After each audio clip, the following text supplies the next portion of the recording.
Hello एनीमैन में कैसे हो आप सब। आज मैं आपके लिए वालिया some time heart feeling in Russian episode number 5 को, और इससे पहले मैंने गोर्जियस कैफेटेरिया एपिसोड नंबर 4 को एक्सप्लेन किया था। अगर वो एपिसोड नहीं देखा तो डिस्क्रिप्शन में लिंक होगी, जाके देख लेना। और दोनों वीडियो में लाइक जरूर करना और नए आए हो तो सब्सक्राइब जरूर करना। तो इस एपिसोड को करते हैं स्टार्ट। तो हमें एपिसोड की स्टार्टिंग में सिमने मसाचका को दिखाया जाता है, जो अपने आप से कह रहा होता है, अरे यार मैं क्या सोच रहा था, मैं तुम्हारे साथ रहूंगा, चुप रहो और मेरा हाथ पकड़ो। वो सब कितना फिल्मी था, पर आर्या ने सच में आई लव यू बोला। क्या इसका मतलब ये है कि वो सच में मुझे रशियन में फ्लर्ट कर रही थी, वो मुझसे ये नाटक नहीं कर रही थी। पर आज रात जो हुआ वो दिल से था। वो शायद इस पल में बह गई होगी जैसे मैं बह गया, लेकिन अब वो शर्मिंदा हो रही होगी जो उसने कहा। फिर हमें मसाचका का पास दिखाया जाता है, जहाँ पे उसके पेरेंट्स लड़ रहे होते हैं। मसाचका ये सब कुछ देख रहा होता है और वो सब कुछ याद करके मसाचका कहता है, प्यार भरोसे करने के लायक नहीं है, उसके बारे में सोचना बस एक टाइम पास है। वो कमीना भाग गया और यूकी को छोड़ गया। फिर नेक्स्ट में दिखाई जाता मसाचका घर पहुंच चुका होता है और वो घर के अंदर जाता है, वहाँ पे यूकी होती है और वो जाता है और बाथरूम का दरवाजा खोलता है और वहाँ पे यूकी अपने कपड़े चेंज कर रही होती है और यूकी उसे देख के चिल्लाती और कहती है, ओ नीचान तुम ठड़की हो। और मसाचका कहता है, झूठी, तुमने ये सब कुछ सेटअप किया ना। और यूकी कहती तो तुम्हें पता चल गया, और वो वहाँ से जाने लगता है। तभी यूकी उसे रोक देती और कहती है, इतनी जल्दी नहीं, क्या तुम जानना नहीं चाहते मैंने ऐसा क्यों किया। और मसाचका कहता है, पहले कपड़े पहनो फिर बात करेंगे। और यूकी कहते, पहले मेरी बात सुन ले, मुझे कुछ समय पहले एक पागलपन वाली बात समझ में आई। और मसाचका कहता है, वो क्या बात थी। और यूकी कहते, देख हम कई सालों से साथ रह रहे हैं, लेकिन हमने कभी एक दूसरे को चेंज करते हुए नहीं देखा। और मसाचका कहते, ये क्या बात कर रही हो। और यूकी कहते, हर भाई अपनी बहन को कम से कम एक बार चेंज करते हुए जरूर देखता है। और मसाचका कहता, क्या पागलों जैसी बातें कर रही हो। और यूकी कहती, ये मैं तुम जैसे बेवकूफ से नहीं सुन सकती, के अलावा ये मेरा तरीका है तुझसे बदला लेने का, और वैसे भी तू बड़ी बातें कर रहा है, पर मैं जानती हूँ तूने मैं ऊपर से नीचे तक सब कुछ देखा।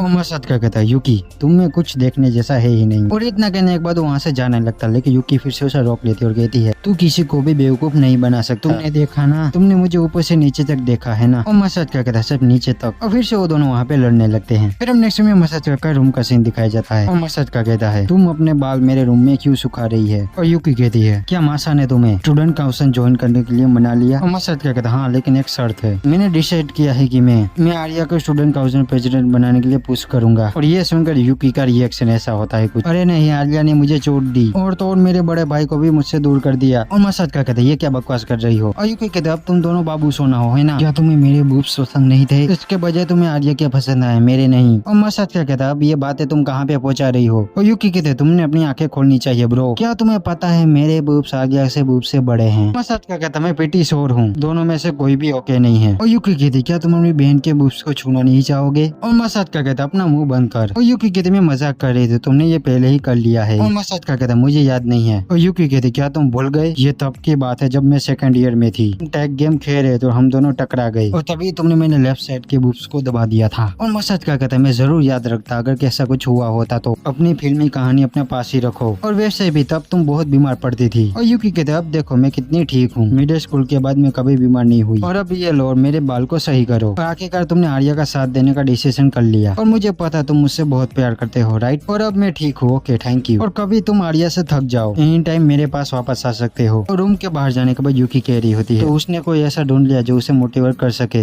पर बुरा लग रहा है कि वो मैं बन ना पाए जो उसने किया, इससे कोई फर्क नहीं पड़ता, फिर भी मैं हार नहीं मानने वाली हूँ। फिर हम नेक्स्ट में सुबह का सीन दिखाया जाता है और वो कह रहा था, अजीब बात है यूकी मुझे जगाने के लिए नहीं आई, क्या वो कल की बात से उदास तो नहीं है, और ऐसी बात है तो मुझे उसे मनाना होगा। और यूकी को मनाने जा रहा था, लेकिन तभी उसका कोई पैर पकड़ लेता है और वो होती है यूकी, जिसको एक नई मस्ती सूझी होती है। और वो कहती है, मैंने तुमसे कहा था कि मैं ऐसा करूंगी और मैं हमेशा अपनी बात पे चलती हूँ। और यूकी आगे कुछ ऐसा कहती है, अब देखते ही रहोगे या मेरी मदद भी करो, मैं यहाँ पे फंस गई हूँ, मैं यहाँ से निकल नहीं सकती। और ये सुन के मसाचका कहता है, क्या सच में। और वो अपना ब्लैंकेट लेता है, उसका मुंह दबाने लगता है और कहता है, मैं तुम्हें यहाँ पे जिंदा दफना दूंगा। और यूकी कह रही, इस ब्लैंकेट में स्मेल आ रही है, जल्दी से हटाओ। फिर नेक्स्ट में क्लासरूम का सीन दिखाया जाता है, जहाँ पे आर्या मसाचका को याद कर रही होती है और वो कह रही होती है, मैं किस बात को लेकर परेशान हो रही हूँ, सो वो हमेशा की तरह नींद में ही आएगा। और तब वहाँ पे मसाचका आता जो आर्या से कहता है, गुड मॉर्निंग आर्या। और आर्या मसाचका को देख के कुछ बोल ही नहीं पाती। और मसाचका कहता है, क्या हुआ, कुछ हुआ क्या। और आर्या के नहीं कुछ भी नहीं हुआ। और आर्या अपने आप से कह रही होती है, आज वो अपने रेगुलर फॉर्म में नहीं लग रहा, वो आज कुछ कमजोर सा लग रहा है, और हाँ वो कितना हॉट है। और बाद में कहती, वेट ये मैं क्या सोच रही हूँ, वो बस हमेशा की तरह अपनी नींद पूरी नहीं कर पाया होगा। फिर मैं आगे का सीन दिखाया जाए, जहाँ पे आर्या कह रही होती है, क्या हो रहा है, वो आज क्लास में नहीं सो रहा। फिर हम नेक्स्ट सीन में दिखाया जाता है आर्या उसी बात को याद कर रही होती है जो मसाजकार ने उससे कही थी, और आर्या मसाजकार को देखती है, तभी मसाजकार के सर पे एक बोल लगता है। फिर हम नेक्स्ट सीन में दिखाया जाता है मसाजकार अपना सर खुजा रहा होता है, तभी वहाँ पर आर्या आती जो कहती है कुजेकुन तुम ठीक हो, और मसाजकार कहता आर्या, और आर्या कहती मुझे चिंता हो रही है, तुम्हें चोट लगी होगी, और मसाजकार कहता तो तुमने भी वो देख लिया, और आर्या कहती तुम ठीक हो, नर्स के पास जाना है, और मसाजकार कहता इसकी कोई जरूरत नहीं, अब मैं ठीक हूँ, और इसलिए मैं बाहर हूँ, अंदर मुझे गर्मी लग रही थी, थोड़ा ब्रेक लेने के बाद मैं वापस अंदर चला जाऊंगा। और आर्या कहती ठीक है मुझे देखने दो, और आर्या कहती नहीं तुम्हें बुखार तो नहीं है, और मसाजकार कहता हाँ मैं ठीक हूँ, लेकिन उसकी नजर कहीं और पड़ती है, और आर्या अपने बाल सही करने लगती है, और मसाजकार की नजर अब भी उसमें ही होती है, और वो अपने आप से कह रहा होता है कि ये मैं क्या कर रहा हूँ, और आर्या कहती क्या हुआ ऐसे क्यों बर्ताव कर रहे हो, और मसाजकार कहता नहीं कुछ भी नहीं, और आर्या कहती तुम्हें पानी पीना चाहिए। फिर हम नेक्स्ट सीन में दिखाया जाता है मसाजकार पानी पी रहा होता है, और वो आर्या को देखता है पानी पीते हुए, और मसाजकार आगे सर अपना नल के नीचे रख देता है, और ये सब कुछ देख के आर्या कहती है क्या कर रहे हो, और मसाजकार कहता है सोचा अपना सर ठंडा कर लूं, और तभी उन दोनों के बीच में मासा आती है, और वो कहती है अरे ये तो तुम हो कुजीगुन, और मसाजकार आसमान की तरफ देखते कहते हेलो मासा कैसी हो, और मासा कहती क्या बात है आसमान में क्या देख रहे हो, और मसाजकार कहता मैं बादल देख रहा हूँ, और मासा कहती तुम भीगे हुए तुम्हारे पास टॉवल नहीं है, और मसाजकार कहता नहीं मैं सूरज को अपना काम करने दूंगा, पर मासा अपने टॉवल से मसाजकार को पोंछने लगती है, मसाजकार की नजर फिर से कहीं और पड़ती है, और मसाजकार कह रहा होता है ये आज क्या हो रहा है, और मासा कहते अब तुम्हें बेहतर फील हो रहा है, और मसाजकार कहता अब मुझे अच्छा फील हो रहा है, और तभी आर्या उन दोनों के बीच में कूद पड़ती है और कहती है अब हम वापस जा रहे हैं कुजीगुन, और तुम्हें भी वापस क्लास में जाना चाहिए मासा, और मासा कहता लेकिन मैं अभी अभी यहाँ पे आई हूँ, और मासा कहते हम स्कूल के बाद मिलेंगे, और मसाजकार कहता ठीक है हम बाद में मिलेंगे, और वैसे टॉवल के लिए थैंक यू। फिर आगे हमें दिखाई जाता आर्या मसाजकार से कहती है क्या अब तुम ठीक हो, मेरा मतलब तुम्हारे सर से है, क्या तुम उस जगह से आइस लगाने से ठीक हो, और मसाजकार मन में सोचने लगता है उसको लग रहा है मैंने खुद को भिगाया ताकि उस जगह को ठंडा कर सकूं जहाँ पे बोर्ड लगी थी, और मसाजकार कहता है मैं ठीक हूँ तुम्हें परेशान होने की जरूरत नहीं है, और आर्या उसे देखने जा रही है कि उसे कैसे चोट लगी है सर। मसाजकार मन में कह रहा होता है ये क्या हो रहा है, वो मेरे साथ इतना स्वीट क्यों बर्ताव कर रही है, क्या इसलिए कि वो अपने लेवल प्लेस में एंटर हो गई है, और मसाजकार आर्या से कहता आज मेरे साथ आप बहुत अच्छा बिहेवियर नहीं कर रही है, और आर्या कहता तुम बिल्कुल अलग बर्ताव कर रहे थे, मुझे कुछ चिंता हो रही थी कि कुछ गलत है, और मसाजकार मन में कह रहा होता है तो ऐसी बात थी तो मैं युकी की बातों को लेकर ऐसे ही परेशान हो रहा था, और मसाजकार कहता नहीं कुछ भी गलत नहीं है, बस आज सुबह मैंने ब्रेकफास्ट नहीं किया था, और ये सुन के आर्या लाल हो जाती और कहती है मैं यहाँ पे सोच रही थी कि एक बार फिर तुम क्लास में ध्यान दे रहे थे लेकिन बस तुम इतने भूखे थे कि सो नहीं पा रहे थे है ना, और मसाजकार कहता नहीं वो इसलिए था क्योंकि मुझे अच्छी नींद आ गई थी, और ये बात सुन के आर्या गुस्से में आ जाती और कह रही होती है अच्छी नींद और मुझे कर रहा जो सबके बाद मुझे नींद आने में दिक्कत हो रही थी, लेकिन इस बेवकूफ ने उस सबको इग्नोर कर दिया और आराम से चैन की नींद सो गया, और मसाजकार कहता मेरी बात सुनो आर्या तुम्हें पता है कि भगवान ने क्या कहा है, और आर्या कहते तुम मुझे याद दिला रहे हो अपने पड़ोसी से प्यार करने के लिए, और मसाजकार कहता नहीं भगवान ने कहा है अगर कोई तुम्हें गाल पे थप्पड़ मारे तो दूसरा गाल उन्हें पेश कर दो, और आर्या उससे कुछ भी नहीं कहती वहाँ से चली जाती है, और वो कहती है भूल जाओ मैं पागल थी जो तुम्हें चिंता कर रही थी, और वो मन में कह रही नहीं मैं उस बेवकूफ से प्यार नहीं कर सकती, और मसाजकार कहता ग्रेट ये वो आर्या है जिसे मैं जानता हूँ। फिर हम नेक्स्ट सीन में दिखाया जाता है वो दोनों स्टूडेंट काउंसिल ऑफिस जा रहे होते हैं, और उस जगह पे पहले से कुछ बंदे माफी मांग रहे होते हैं, और मसाजकार कहते हैं बेसबॉल टीम और सॉकर टीम के बंदे हैं, और मसाजकार डोर ओपन करता है देखता है तो क्या तो वहाँ पे एक लड़की शॉट लेके खड़ी होती है, और वो मसाजकार से कहती क्या बात है, और ये देख के मसाजकार के फट जाती है और वो कहता है लगता है हम दूसरे रूम में आ गए हम चलते हैं, और तभी वो लड़की मसाजकार के पास आती है और कहती है रुको। फिर बाद में हमें दिखाया जाता है वो लड़की मसाजकार से माफी मांग रही होती है, और वो आगे कहती है मुझे लगा बेसबॉल टीम और सॉकर टीम के बंदे कुछ लेने वापस आए होंगे, और मसाजकार कहता हाँ उन्होंने तो क्या किया, और वो लड़की थी मेरी प्यारी जूनियर उन्हें समझाने गई मगर वो दोनों अपनी बेहसी करते रहे, पर मुझे सबसे बुरा लगा कि उन लोगों ने उनकी बात नहीं सुनी और एक दूसरे पे चिल्लाते रहे, तो मैंने उन्हें थोड़ी ठोस दिखाई, मेरा मतलब मैंने उन्हें समझाया, और मसाजकार वो शॉट देख के कहता मैं समझ गया, और वो कहता पर अपनी बैंडू शॉट दिखा थोड़ा ज्यादा नहीं हो जाएगा, और वो लड़की कहती नहीं इसमें कोई बात नहीं है, हाँ मेरी मुट्ठी जानलेवा हो सकती है पर आज तक किसी बाम्बू शॉट की वजह से जान नहीं गई, और मसाजकार कहता तो ये है सारा सीना, मैंने सुना है सभी लड़के इसे बॉस बोलते हैं और आज से हम इसे बॉस ही बोलेंगे, और प्रेसिडेंट कहता थोड़ा रिलैक्स हो जाओ गुजुकुन, बॉस ने कोई भी वायलेंस नहीं किया, उसने बस वायलेंस की धमकी दी, उन्हें बस सीधे रास्ते पर लाया, और फिर से वो दोनों अपने बाबू सोने वाली बातें करने लगते हैं, और मसाजकार उन दोनों की हरकतों को ही देख रहा होता है, तभी वहाँ पे मासा आती है और ये देख के कहती है ऑफिस में ज्यादा मस्ती मत करना ओके, और बॉस कहती है ऐसा नहीं है जैसे तुम देख रही हो, और फिर से वो दोनों अपनी लवी डवी वाले बातें करने लगते हैं, और आर्या मसाजकार उनको देख के हंस रहे होते हैं, और उन दोनों को देख के मासा कहती है क्या बात है तुम दोनों कितने क्लोज हो, और मसाजकार कहता लगता है तुम्हारी बहन ने हमारे दोनों के बारे में समझ लिया और ये भी कि हम दोनों कितने क्लोज है, और तभी वहाँ पे युकी आती है, और प्रेसिडेंट कहता अब तुम अपना इंट्रो दे सकते हो, और मसाजकार अपना इंट्रो देता है, और उसने स्टूडेंट काउंसिल क्यों ज्वाइन की वो कहता है, और गाइस यहाँ पे होता है ये एपिसोड खत्म, और गाइस ये वीडियो अच्छा लगे तो लाइक जरूर करना, और माफ करना वीडियो थोड़ी लेट आ रही है, तो गाइस मिलते हैं नेक्स्ट एपिसोड में।